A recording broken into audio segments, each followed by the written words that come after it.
رمضان عشق ہے ٹرانسمیشن خواتین و حضرات آپ دیکھ رہے ہیں A+ اور ATV پر لائیو. میرے ساتھ میری فیملی، امجد بھائی، ریحان بھائی، فرحان بھائی اور احسان بھائی. فرحان بھائی آنے والے ہیں تھوڑی دیر میں.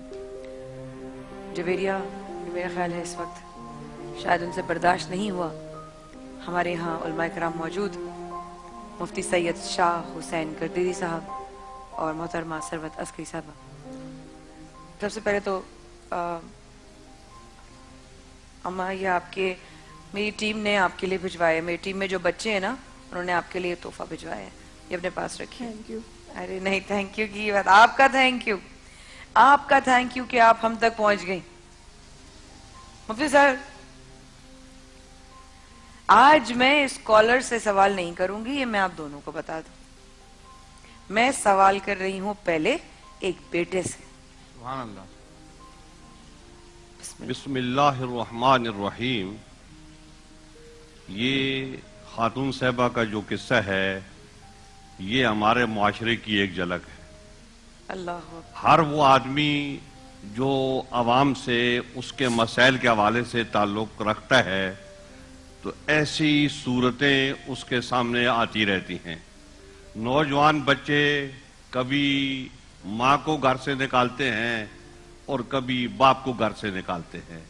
آج یہ خاتون رو رہی ہیں کہ بچوں نے ان کو نکال دیا ہے، تو ایسے ہی کئی مرد روتے ہوئے ہمارے پاس آتے ہیں کہ بچوں نے ہمیں گھر سے نکال دیا ہے. تو ماں کو بھی وہ نکال دیتے ہیں اور باپ کو بھی نکال دیتے ہیں. یہ اس وقت نکالتے ہیں کہ جب وہ طاقت میں ہوتے ہیں، کمزور نہیں ہوتے. اللہ. جب وہ طاقت میں ہوتے ہیں تو اس وقت وہ کمزور ماں اور باپ دونوں کے ساتھ جو ہے بدسلوکی کا مظاہرہ کرتے ہیں. قرآن حکیم فرقان حمید میں اللہ رب العزت نے اپنے حق کے بعد کہ وَقَضَىٰ رَبُّكَ أَلَّا تَعْبُدُوا إِلَّا إِيَّاهُ کہ صرف اور صرف اللہ کی عبادت کی جائے، اللہ نے اپنے حق کے بعد جو ہے والدین کے حق کو رکھا ہے.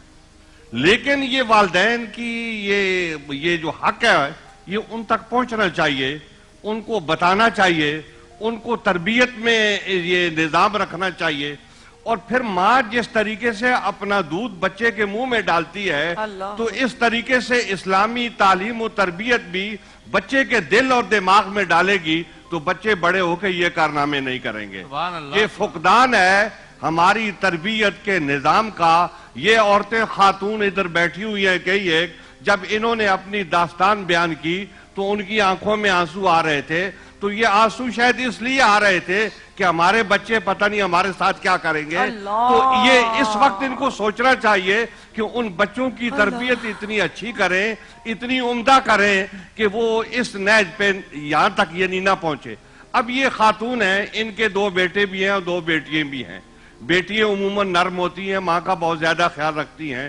تو ان کی باتوں سے معلوم ہوا ہے کہ وہ بھی ایسی ہیں جیسے ان کے بھائی ہیں. تو مجموعی طور پہ چاروں بہن بھائی جو ہیں وہ ایک ہی طریقہ کار رکھے ہوئے ہیں کہ ماں کو گھر سے نکالے ہوئے ہیں. یہ ماں کو 10 روٹیاں تو نہیں کھاتی، یہ 1 روٹی صبح کھاتی ہوگی، 1 شام کھاتی ہوگی. صرف برداشت کی بات ہے کہ آپ کے دل میں ماں کے لیے جگہ نہیں ہے. 1 چارپائی گھر میں ماں کو چاہیے اور صبح شام اس کو 1 روٹی چاہیے. تو جو ماں کو روٹی نہیں دے سکتے، جو ماں کو اپنے گھر میں 1 چارپائی نہیں دے سکتے، تو وہ بچے جو ہیں وہ کس کام کے ہیں؟ ہماری حکومت جو ہے، ہماری ریاست جو ہے، اس کو یہ کام اس طرف توجہ کرنی چاہیے کہ جو بچے اپنے ماں باپ کی خدمت نہیں کرتے، اس وقت وہ ماں باپ کو نہیں سنبھالتے، تو ان کے اوپر کوئی تعزیر ہونی چاہیے، کوئی جرمانہ ہونا چاہیے. وہ اپنے 4 بچوں کو سنبھال رہے ہیں، اپنی بیوی کو سنبھال رہے ہیں، ان کے لیے رہنے کی بھی جگہ ہے، کھانا پینا بھی ہے، ہر چیز ان کی ضرورت پوری ہو رہی ہے. اور ایک بوڑھی ماں ہے کہ اس کی ضرورت پوری نہیں ہو رہی. تو یہ ہمارے معاشرے کا قصور ہے. جو ہماری تعلیمات ہیں وہ بالکل جو ہے نا انصاف اور عدل کے اوپر قائم ہے، اور وہ تعلیمات یا ان تک پہنچتی نہیں ہے یا وہ خود سر اور سرکش ہیں، ان تعلیمات پر عمل پیرا نہیں ہوتے. تو اس کے مقابلے میں عصا نہ ہو تو کلیمی ہے کار بے بنیاد.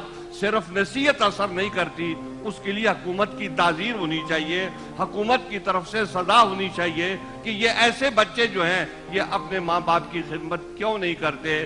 اور یہ ماں باپ ان سے کچھ زیادہ مانگتے نہیں ہیں، کچھ زیادہ طلب نہیں کرتے. اس وقت وہ محبت کے طلبگار ہوتے ہیں، توجہ کے طلبگار ہوتے ہیں.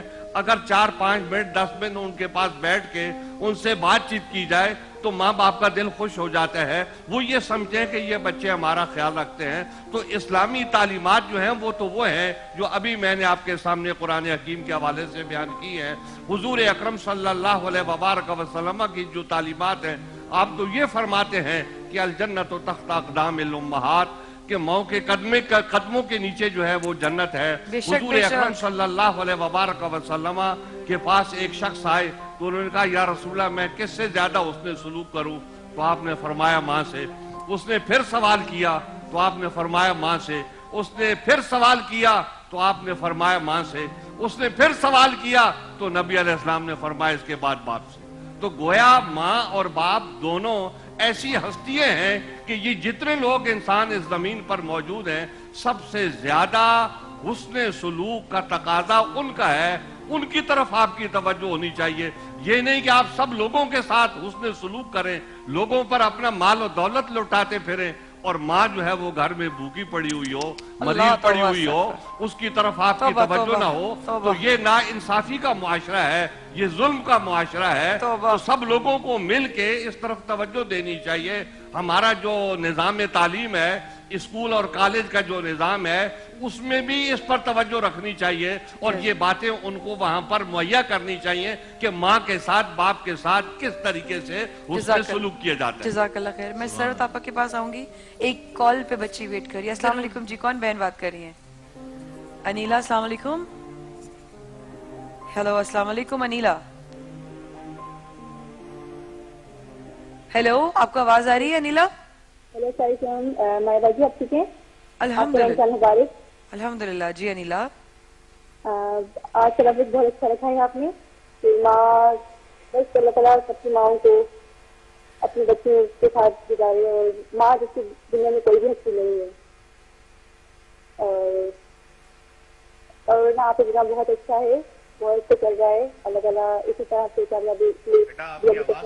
بالکل صاف سمجھ نہیں آ رہی. بہت شکریہ انیلا کال کرنے کا. محترمہ سروت عسکری صاحبہ، جن کو ہم پیار سے سروت آپا کہتے ہیں. مایا، میں یہاں پر کیا کہوں، میرے پاس الفاظ نہیں ہیں، اس لیے کہ ماں زندگی کا مرکز صبر و قرار ہے. ماں زندگی کا مرکز صبر و قرار ہے. ماں لطف ہے، سکون ہے، شفقت ہے، پیار ہے. تو ماں کا مرتبہ اور ماں کا مقام میں کیا عرض کروں. روایت کی بتاتی ہے کہ ایک مرتبہ مدینہ نبوی میں کچھ لوگ آئے آقا دو جہاں صلی اللہ علیہ وآلہ وسلم کے پاس. کہا کہ یا رسول اللہ صلی اللہ علیہ وآلہ وسلم، مدینے میں ایک نوجوان ایسا ہے جو حالت احتضار یعنی جانکنی کی کیفیت میں مبتلا ہے. صلی اللہ علیہ وآلہ وسلم، اگر آقا آپ چلیے، تشریف لے چلیے تو اللہ تعالیٰ یا اس کو شفا دے دے یا اس کی مشکل آسان کر دے. صحابہ کرام رضوان اللہ عنہم کے ساتھ آقا دو جہاں صلی اللہ علیہ وآلہ وسلم مدینے کے اس گھر میں پہنچے. جب گئے تو دیکھا واقعی وہ نوجوان جانکنی کی کیفیت میں، بڑی تکلیف میں، بڑی مشکل میں تھا. آقا دو جہاں صلی اللہ علیہ وآلہ وسلم نے اس نوجوان سے کہا کہ کلمہ اپنی زبان پہ جاری کرو. سرکار کلمہ پڑھا رہے ہیں مگر اس کی زبان پہ کلمہ جاری نہیں ہوتا. آقا کریم نے پوچھا، کہا کہ اس نوجوان سے ایسا کون سا گناہ سرزد ہوا ہے جس کی بنا پر میں تاجدار انبیاء، میں انبیاء و مرسلین کا سید و سردار، اسے کلمہ پڑھا رہا ہوں مگر اس کی زبان پہ کلمہ جاری نہیں ہو رہا. آقا نے پوچھا، کہا کہ اس نوجوان سے کہ تمہیں اپنے سامنے کیا نظر آ رہا ہے. اس نوجوان نے کہا کہ یا رسول اللہ، مجھے اپنے سامنے ایک نہایت خوفناک مہیب صورت نظر آ رہی ہے کہ جس کو دیکھ کر میرے جسم و جان میں دہشت ہے، خوف ہے. آقا صلی اللہ علیہ وآلہ وسلم نے گھر والوں سے پوچھا، کہا کہ یہ کیا ایسا، اس کا کون سا عمل تھا جس کی بنا پر اس کی زبان پہ کلمہ جاری نہیں ہو رہا. لوگوں نے کہا کہ یا رسول اللہ صلی اللہ علیہ وآلہ وسلم، یہ اپنی ماں کا نافرمان تھا، یہ نہایت گستاخ تھا، سرکش تھا، یہ اپنی ماں سے بدزبانی کیا کرتا تھا. آقا دو جہاں صلی اللہ علیہ وآلہ وسلم نے اس کی ماں کو بلوایا. ماں تھی آئی. آقا نے فرمایا، کہا کہ اپنے بیٹے کو تم معاف کر دو. اس نے کہا نہیں یا رسول اللہ صلی اللہ علیہ وآلہ وسلم، اس بیٹے نے میرا بڑا دل دکھایا ہے. یہ اتنا خودسر، اتنا بدتمیز، اتنا سرکش کہ یہ مجھ سے زبان چلایا کرتا تھا. آقا دو جہاں نے صحابہ کرام کو حکم دیا، کہا کہ باہر لکڑیاں جمع کر کے اس میں آگ لگوا دی جائے اور جب آگ بھڑک جائے تو اس میں اس نوجوان کو ڈال دیا جائے. ماں تھی نا، ایک مرتبہ تڑپ گئی, تڑپ کر کہتی ہے کہ آقا آپ میرے بیٹے کو آگ میں جلا دیں گے, میں نہیں دیکھ سکتی یہ منظر. آقا صلی اللہ علیہ وآلہ وسلم نے فرمایا کہ یہ تو دنیاوی آگ ہے, اگر یہ تمہاری طرف سے آگ چلا گیا, تم اس سے ناراض رہی, تو اسے جہنم کی آگ میں جلایا جائے گا. اللہ اکبر. ایک جانب آقا دو جہاں صلی اللہ علیہ وآلہ وسلم کا حکم, دوسری جانب ماں کا دل. ماں نے بیٹے کو معاف کر دیا, ماں نے کہا کہ میں نے اس کو معاف کیا تاکہ اس کی آگے کی مشکلیں آسان ہو جائیں. آقا دو جہاں صلی اللہ علیہ وآلہ وسلم نے ایک مختصر سی دعا اس کو پڑھائی, اور اس کے بعد سرکار نے کہا کہ دیکھو اب تمہیں کیا نظر آ رہا ہے اپنے سامنے. اس نے کہا کہ آقا مجھے اپنے سامنے ایک ایسا آدمی نظر آ رہا ہے جس کے ہاتھ میں گلاب کا پھول ہے جو میری جانب بڑھا رہا ہے. سرکار نے فرمایا کہ اس گلاب کے پھول کو لے کر سونگ لو, تمہاری مشکل آسان ہو جائے گی. سرکار نے اسے کلمہ پڑھایا, کلمہ اس کی زبان پہ جاری ہوا, اس نے اس گلاب کے پھول کو لے کر سونگا اور اس کی روح قفس انصری سے پرواز کر گئی. اللہ. یعنی ماں کے نافرمان کو نہ دنیا میں چین ہے نہ آخرت میں چین ہے. مجھے نہیں سمجھ میں آتا کہ ان کے بیٹے یا ان کی بیٹیاں کیوں اپنی ماں سے اس قدر بدسلوکی کا سلوک کر رہے ہیں. اس لیے کہ ماں تو بیٹھی دعائیں کرتی رہتی ہے, یہ ابھی بھی دعا کر رہی ہے کہ اللہ تعالیٰ میرے بچوں کو روزی اور عطا فرمائے. حضرت موسیٰ کلیم اللہ کے والدہ کا جب انتقال ہوا, آپ کوہ طور پر گئے مناجات کے لیے. رب العالمین نے کہا موسیٰ اب جو گھر سے نکلنا تو ذرا سنبھل کے نکلنا. موسیٰ نے کہا یا رب العالمین اس حکم کا سبب کیا ہے؟ کہا موسیٰ وہ جو ماں بیٹھی رہتی تھی نا, جس کی آنکھیں تمہارے انتظار میں لگی رہتی تھی, جو دعائیں کرتی رہتی تھی کہ میرا بیٹا خیریت سے آئے, اب وہ آنکھیں نہیں رہی, اب وہ ماں نہیں رہی.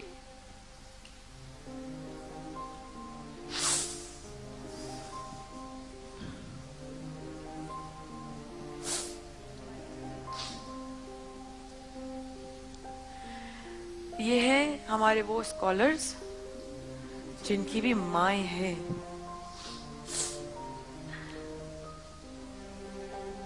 جن کو پتہ ہو نا, روز پوچھنے والی جو آواز ہوتی ہے نا, جو چہرہ ہوتا ہے, اور جو آپ کو دیکھ کر ہاتھ بڑھاتا ہے نا ہاتھ پھیرنے کے لیے آپ کے سر پر,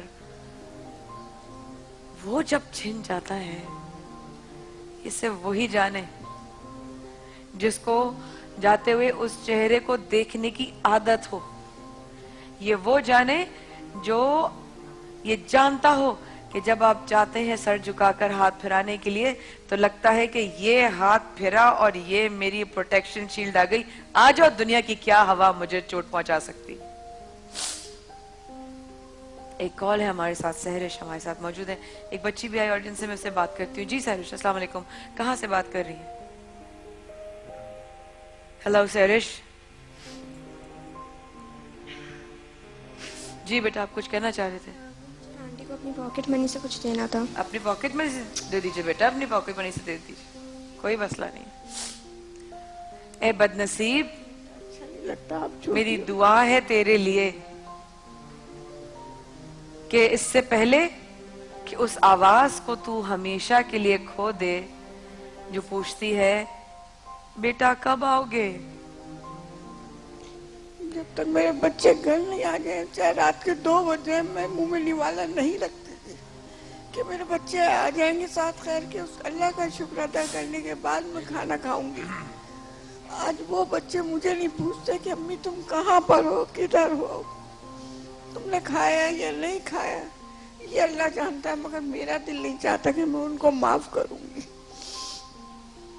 پیار کہتے ہیں کسی اور مامتا کیا چیز ہے, کوئی ان بچوں سے پوچھے جن کی بن جاتی ہے ماں.